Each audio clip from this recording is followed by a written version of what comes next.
Good morning তোমাদের সবাইকে। আজকে সকালবেলা আমার স্নান হয়ে গেছে। স্নান থেকে বেরিয়ে ম্যাওকেও স্নান করিয়ে দিয়েছি। তারপরেই দেখছি মা কিছু সবজিপাতি রেখেছে। আমাদের এখানে একটা কাকু যায় সবজি নিয়ে, ওনারকে ফোন করেছিল, সবজিপাতি কিছু রেখেছে, কারণ বাড়িতে বাবা নেই আর সবজিপাতি আনার জন্য বাজারে যাওয়া হচ্ছে না, তাই নয় কাকুকে ফোন করে এইসব জিনিসগুলো অর্ডার দিয়েছিল, সেগুলো দিয়ে গেছে। চলো দেখাই কি কি আছে সবজিপাতিতে।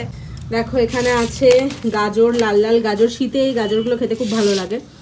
সঙ্গে আছে মটরশুঁটি, বিনস, বাঁধাকপি, ফুলকপি, আচ্ছা একদম ফ্রেশ ধনেপাতা, টমেটো, বড়ি, তারপরে বেগুন, আর হচ্ছে এটা কি কাঁচা লঙ্কা, আর হচ্ছে গুড়।